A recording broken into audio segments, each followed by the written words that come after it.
E para quem não me conhece, eu sou a Rebeca Canroyan, atuo há mais de 15 anos com projeto de design de interiores e hoje eu vou tirar a dúvida de vocês aqui a respeito de tinta. Na verdade, eu vou trazer aqui as perguntas da nossa caixinha que eu fiz lá no Instagram.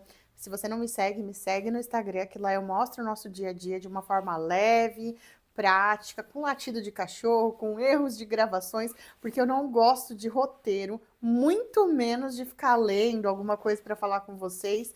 Então, se tiver um latido aqui no meio desse vídeo, essa sou eu e eu vou continuar falando com vocês aqui.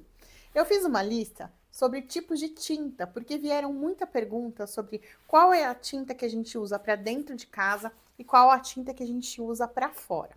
Eu sempre uso a tinta látex PVA para dentro de casa, que são as tintas internas. E quando você for pintar alguma coisa externa, fachada, sua casa por fora, são as tintas acrílicas, tá? E uma dúvida que veio, assim, muitas perguntas das caixinhas era qual tipo de tinta a gente usa para pintar teto, forro. Gente, sempre tinta látex PVA, que é a de uso interno, branca, tá? E eu não gosto muito, não sou fã de tetos coloridos. Normalmente, quando eu faço um teto diferente, ele tem madeira, tem alguns outros elementos. E aqui, 100% dos projetos, na base, né, quando não é um projeto que tem um teto colorido ou algum outro elemento, a gente acaba optando pela tinta branca fosca. Marquem isso, nunca pintem o teto com uma tinta acetinada. Por quê? Porque a tinta acetinada, ela vai mostrar muitos defeitinhos ali, ondinhas, né? Se você está comprando um apartamento novo, um apartamento na planta, e está fazendo o primeiro forro, não se iluda que eles vão te entregar uma laje retinha, porque nunca é retinho. Então, esse acabamento do forro, de repente, se você for pintar uma laje, pode ser que apareçam algumas imperfeições aí. Então, fujam das tintas acetinadas e prefirem, né? Façam a opção pela tinta fosca, tá? Que aí você não vai ter esse problema. Outra caixinha aqui, eu tô até lendo, foi em relação à tinta anti-mofo. Onde que eu uso a tinta anti-mofo? Gente, essas tintas, elas são maravilhosas. Todos os banheiros, teto de lavanderia, sim. Porque embora as nossas lavas secas sejam super modernas, né, tenham muitas funções, ainda tem ali uma certa umidade que fica na nossa lavanderia. Então, aqui no Estúdio Canroyan, todos os projetos a gente pinta com tinta anti-mofo, banheiro e lavanderia. E onde mais eu posso usar uma tinta anti-mofo? Onde mais eu indico? Principalmente em apartamentos no litoral. Então, aqui é uma casa de campo ou um apartamento na praia que fica fechado, que não é a sua casa ali do dia a dia, essa eu indico usar a tinta anti-mofo, que ela é um pouquinho mais cara, né? Você vai acabar gastando um pouquinho mais para comprar essa tinta, só que ela vai te dar um retorno, uma durabilidade muito maior e aí vai acabar equilibrando essa conta aí, você vai gastar menos. Deixa eu ver a próxima aqui, que era as tintas emborrachadas e impermeabilizantes, que são tintas que a gente usa para muro, para fachada, para área externa. E, gente, hoje a gente tem aí uma infinidade de marcas, né, que tem tintas emborrachadas e eu super uso para muro principalmente, né? A gente faz bastante casa aqui, projetos de casa. Só tem que tomar um cuidado, esse muro ele tem que estar muito preparado.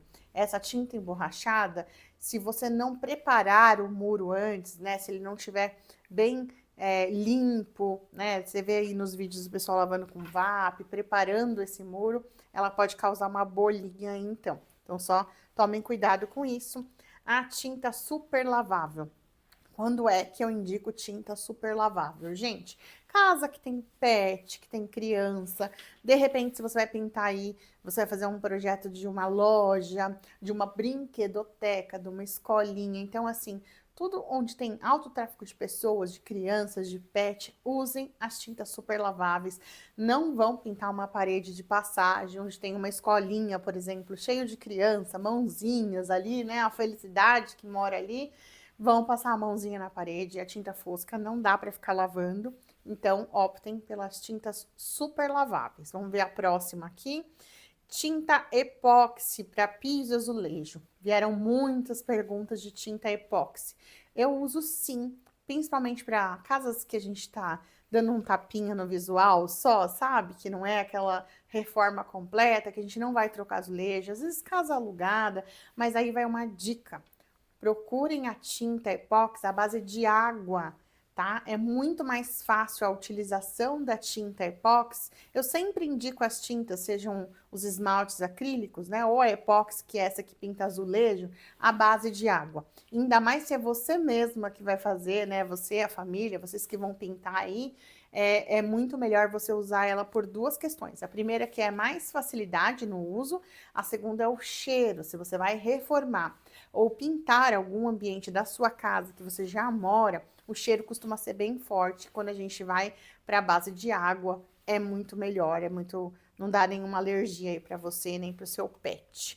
Vamos falar agora das tintas acrílicas, tinta de piso.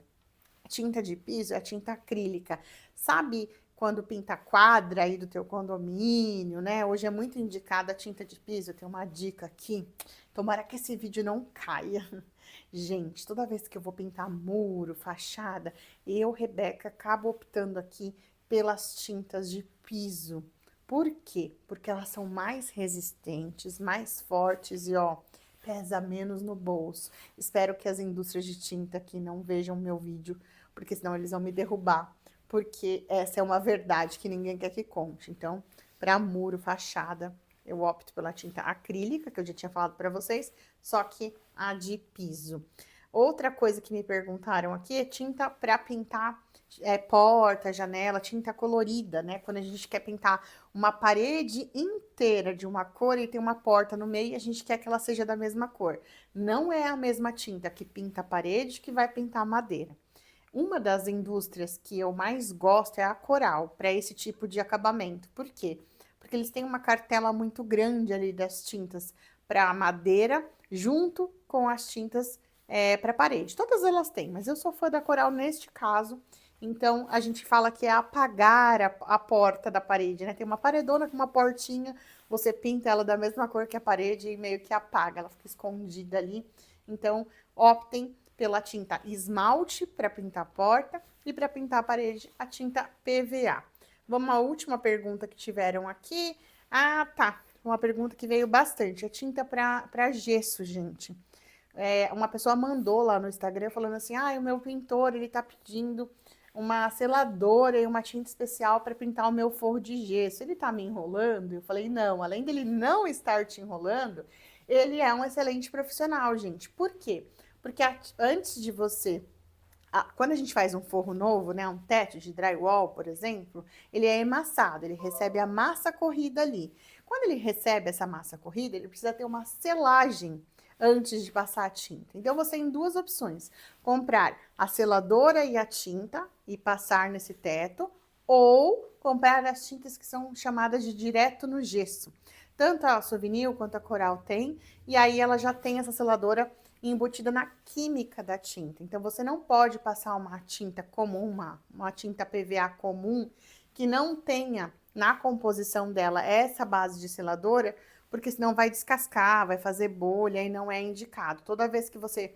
Isso vale para parede também, tá? A parede que recebeu lá ou a massa corrida de casa nova, ou recebeu gesso, ou recebeu massa corrida, ela precisa necessariamente de ter uma selagem. Então, ou nós vamos usar essa tinta que já tem a seladora na composição química, ou nós vamos usar a seladora e depois a tinta. E por hoje é só, já falamos de tinta aqui, espero que vocês tenham gostado. São os meus primeiros vídeos aqui, com todo o conteúdo que já tem anos que eu distribuo, converso de uma forma natural ali no nosso Instagram. Resolvi trazer aqui para o canal do YouTube. E é isso, deixem aqui nos comentários mais dúvidas que vocês tenham, que aí eu venho gravando do meu jeito, sem edição, sem roteiro, só falando do meu jeito, que é o jeito que eu prefiro. Espero que vocês tenham gostado. Curte, comenta, compartilha, manda pro coleguinha esse vídeo. Olha como eu tô boa. Assisti os vídeos lá daquela blogueira da Virgínia. E ela falava, curte, comenta, compartilha. Eu tô falando igual, gente. Porque nessa vida nada se cria, tudo se copia. A não ser o meu conteúdo, que só eu, que tá aqui. Beijo, até o próximo.